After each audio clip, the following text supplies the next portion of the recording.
guess what? We're back again. My friend this time is one of my busier hives. And it's one I was a little worried about last week because I wasn't sure if it was queen right. Now queen right means that, it's got a queen or it hasn't got a queen. Now, while I'm talking beehives, my name is Brian, by the way. Channel's name is Not That Brian. Beekeeping is one of my hobbies. It's a kind of cool hobby actually, at least I think so. If you like beekeeping, beehives, bees, backyard beekeeping, it'd be great if you could subscribe or throw us a like if you like my clips. It just helps me grow the channel. Now, first thing I do, I'm just going to spend a couple of moments to talk to you about why I keep my hives off the ground. So you'll notice that all of my hives, my videos are on these little platforms. The reason for these platforms is several-fold. One, it helps keep the hive entrance clear of the grass because I can mow around it. It also keeps it off the ground in winter, and the ground freezes here in winter, so I keep them off the ground, which helps keep the base of the hive a little bit warmer. Underneath this, by the way, you don't see it, but it's also fully insulated. And these hive bases, these are the mounts for my outer wooden casing. And the polystyrene sits on top of these things, on top of this, and the wood goes up the outside, as you can see the panels here. So that's how I keep my hives very well insulated in winter. And it's basically the only reason they didn't freeze last winter.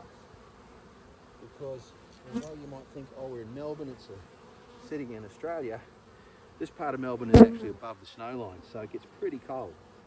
Now the reason for inspecting this hive this time of year, there is a risk that they want to swarm. We don't want that, my neighbours don't want that. If they do look like they're going to swarm, all I will do will be to split the hive into another beehive. I've got a couple of empty ones, so I'll start out with 3 hives. I might finish the year with 4 or 5, who knows, we'll see. So I should have smoked them under the lid. I normally do. I didn't this time, but I'm still going to do it now. Better late than never, believe me. It's also really important to have your smoker working well. So before you get into your bees, give them 30 seconds just to absorb the fact that, I'm coming to visit.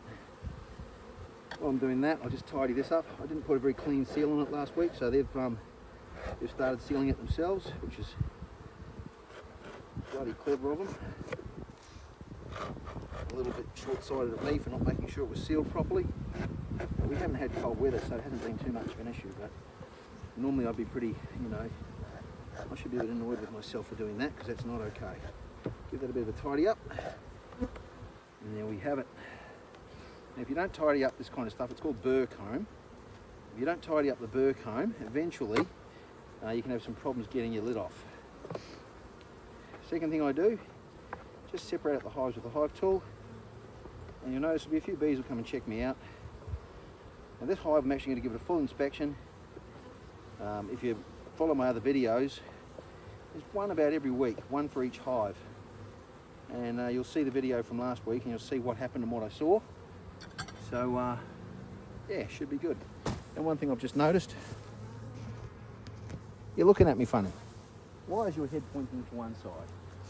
How's that? Is that better? Is that better? I think so. Again, if you like my videos, it'd be awesome if you could subscribe. Now remember, if you're getting into beekeeping, there's 2 ways you can open hives, or rather remove frames. This is one way. Now I have leather gloves on. They can sting me through the fabric. They have in the past. This is one way of doing it. Some people don't like sticking their hands so close to all those bees. They're pretty safe.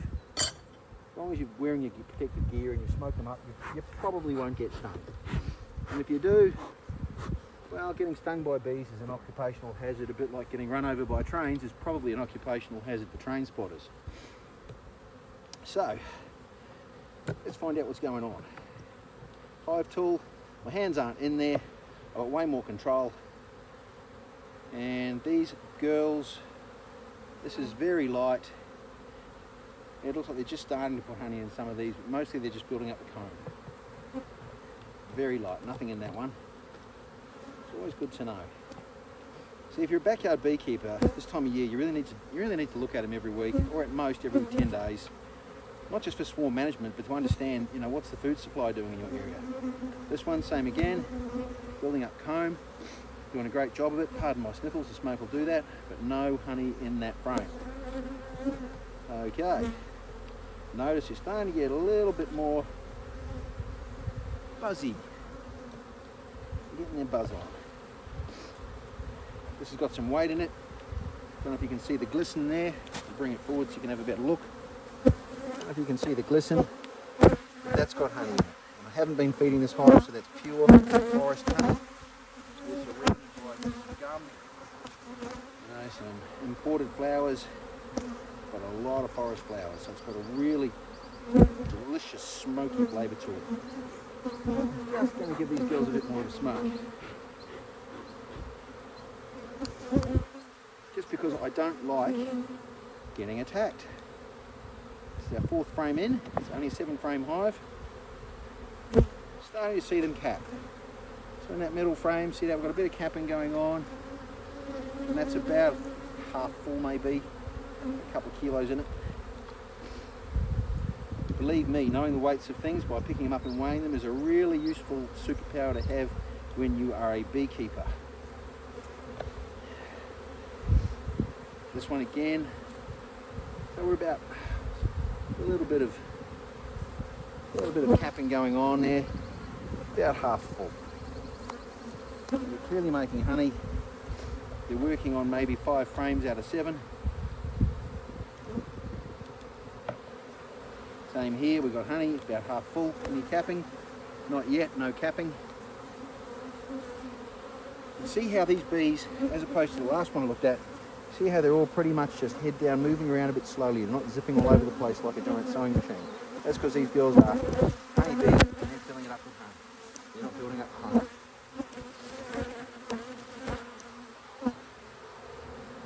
You actually need to be pretty fit to be a beekeeper, did I say that? I guess that makes me really fit or a good liar.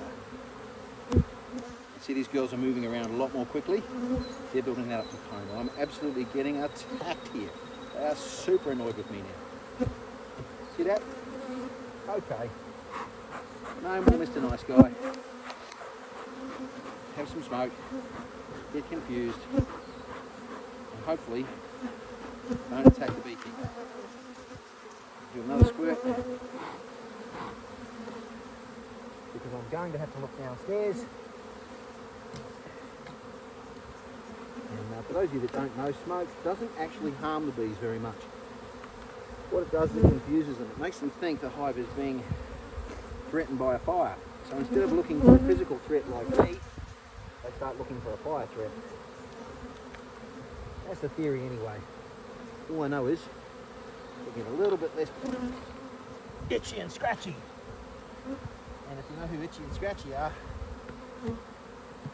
well, we talk in the same language. Itchy and Scratchy show. Who remembers that? Classic television. Now, on this hive, I'll show you in a moment. On this hive, I have a metal queen excluder. The metal queen excluder I think is better because it's got rounded edges, less damaging to the bees.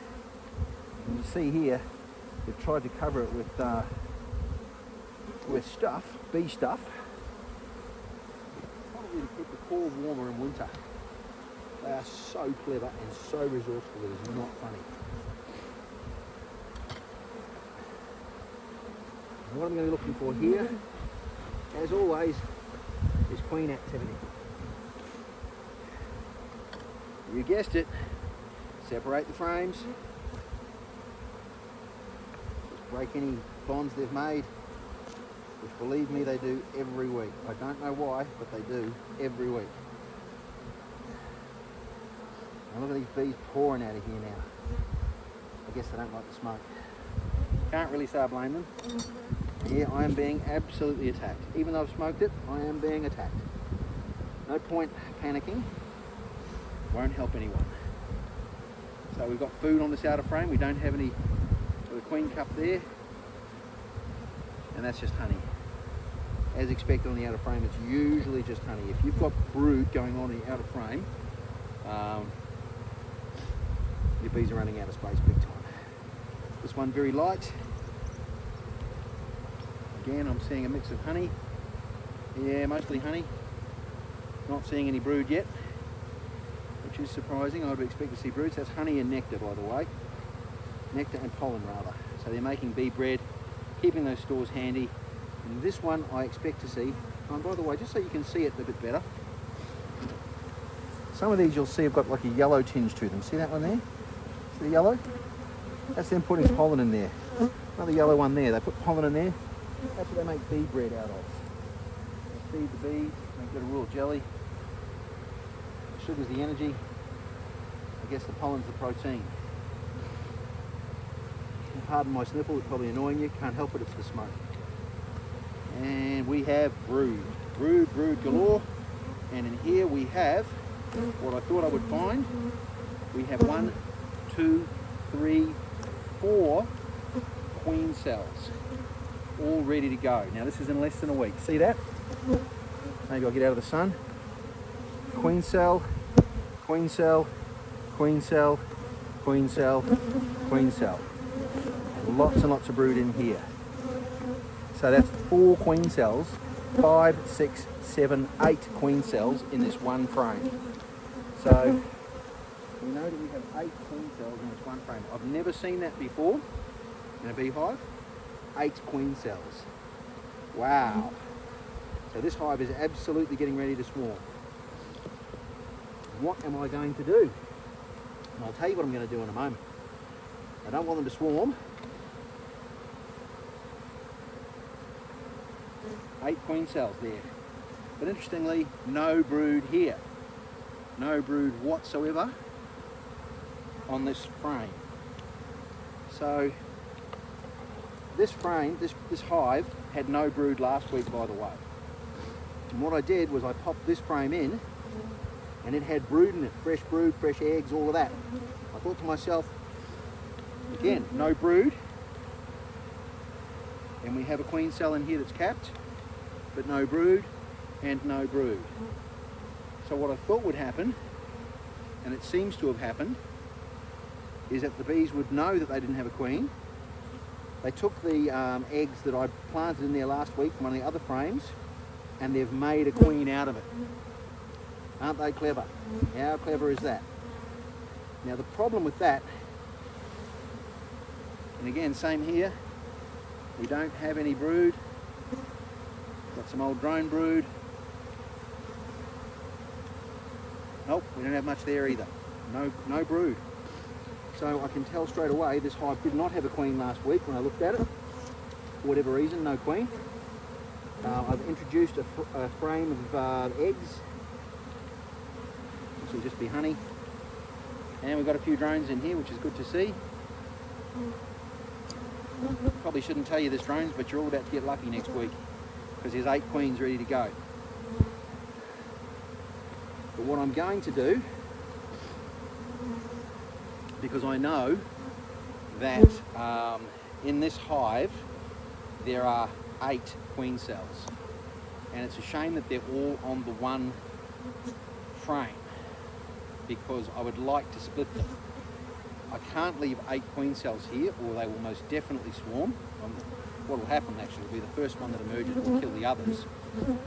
What I'd like to do, if I could do it, would be to somehow split them. If they were, queen cell in a different hive, different frame, I would split it. But in this case, they're all in the one frame, so I don't have the capability to extract them all. Some places do. I do not. I'm probably going to have to squish half of them. But the cool thing is that no matter what happens, I'm pretty much confident I've saved this hive because last week it had no queen. This week it has 8 queen cells. So that's supersedure, emergency queening. They've just gone all out to make sure they queen. I would not normally expect to see that. So I'm going to do a quick Googling. I'm going to work out how to split this hive because I do not want to see 8 queens go to waste. I want to create another hive from that if I can. So watch this space. I'll come back to you with what I choose to do.